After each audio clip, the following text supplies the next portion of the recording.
Hi, it's Dustin Lanier. Thanks for listening. Please find me on LinkedIn for original public sector operations content every week. And please reach out to me if I and my team of procurement professionals at Civic Initiatives can help you be a public procurement change agent.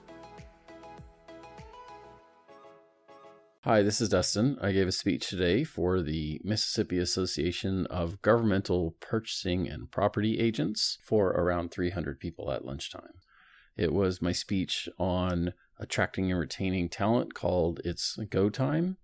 It's about a 30, 40-minute speech, depending on whether we have an interactive session or not. I thought I'd share the first 10 minutes of it with you just to get a feel for how it works. I'm not sharing the whole thing because I plan to give this speech again at least a couple more times in the spring, but I'm happy to talk to you about the topic if you're interested, if you want to know what else I covered in the speech. I hope you enjoy it. It's fun to be back together. New for you guys to get back together? I've done 3 or 4 different conferences in the fall, and it's nice to be able to get back out into the world. Today, we're talking about it's go time in the sense that it's been an interesting couple of years, and that's had a lot of effect on how people move around in work or are thinking about work. So when I said it's go time, I'm making the case that right now is a really important time to think about how we create work for people that they enjoy and that we attract people to the profession. This sign was in Nebraska. The entire Burger King quit. They said, we all quit, sorry for the inconvenience, right? So how many of you have heard the term the Great Resignation? Yeah, I see some of you. So that's a term that's been pretty popular in describing things. I think it actually kind of misses it a little bit. But what is the Great Resignation? More than 25 million people quit their jobs in the first 7 months of the year. That's pretty amazing to think about. In August, 4.3 million people, or 2.9% of the entire workforce, quit their jobs. Just let that sink for a second. So then there's also a survey recently where they were talking to people about what they were considering doing, and 41% of workers worldwide were considering quitting their jobs, and 54% of Gen Z.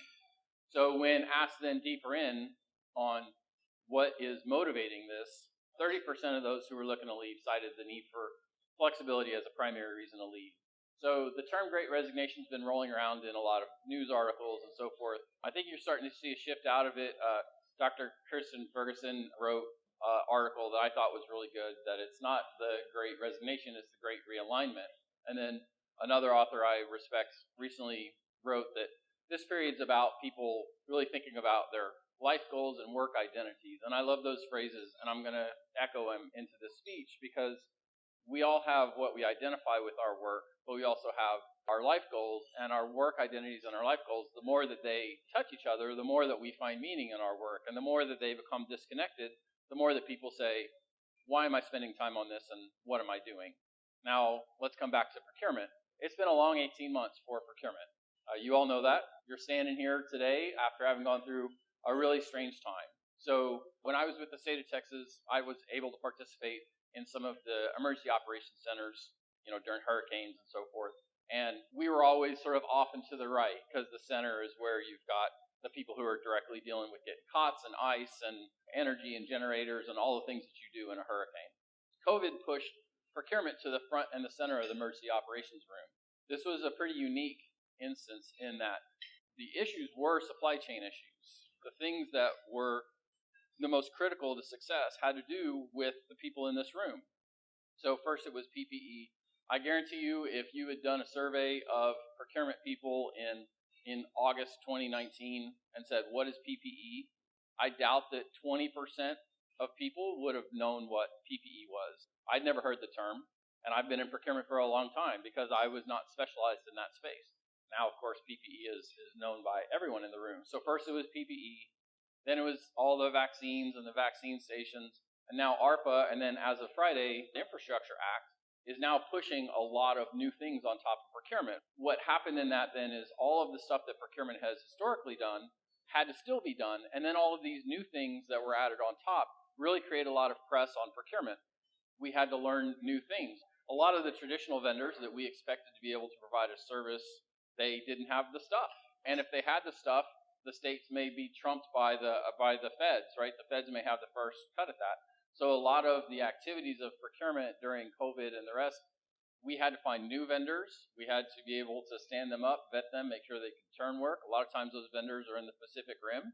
So there's a lot of things that were new and different.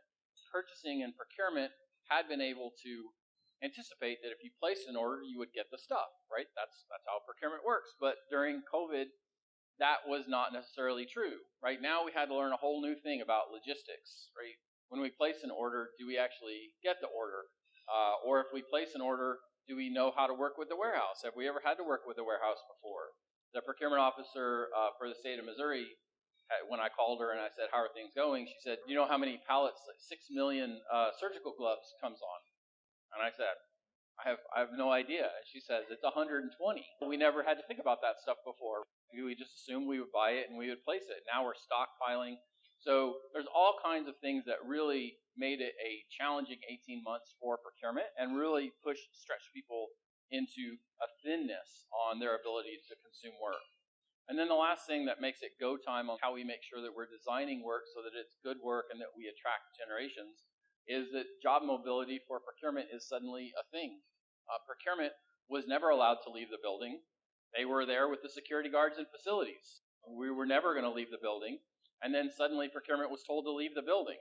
You know, I'm not commenting on the Mississippi experience, but I know like in North Dakota, they were told leave and basically learn how to operate externally. So we had a staff that had never been outside of the office before in that way, that had to have stand-up laptops and capacity to be able to execute. And then a lot of the anachronisms, which is basically a big word for old stuff that we don't need anymore, kind of started falling off, like paper bids. We saw a lot of move to electronic solicitations, all of the blue ink signatures and notaries, a lot of that stuff melted off. And we saw procurement as an industry advance in quarters in a way that would have otherwise taken generations in terms of the ability to absorb and use technology. So now we have government coming back. I know that you guys have been back for a while, but there are various levels of government who have different interpretations on what coming back to work means. Even across states, there's states who have different levels of interpretation of what it means. So there's a lot of situations where people in procurement can actually look at the way that the job market is considering them. So those are three factors that I think really drive a conversation about how do we make sure that we're creating work that is going to attract people to our jobs and be able to make them come and want to stay and contribute in this job. So I think this is an interesting graphic for people on the dais who can't see it. It was a graphic on top 10 reasons talented people want to stay. So coming from the left around to the right, good benefits and incentives, paid well, mentored, feeling valued, recognized, and respected, inspired to work smarter, believe in the mission and the vision, working environment satisfaction, exciting and challenging work, great relationships with superiors, work-life balance, and career development and learning and development. I like the graphic because it does, I mean, any one of you can go find an article, one of those listicles of like 8 reasons why, 10 reasons why. I think this summarizes a lot of the points in one good graphic. What's interesting to me about this is, the first two have to do with money. And obviously money is very important, right? I mean, we have to provide for our families. We have to be able to feel like we're on a growth. But money is important, especially when weighted with mission. If people get work that they don't want to have, it doesn't matter how much that they're getting paid at it.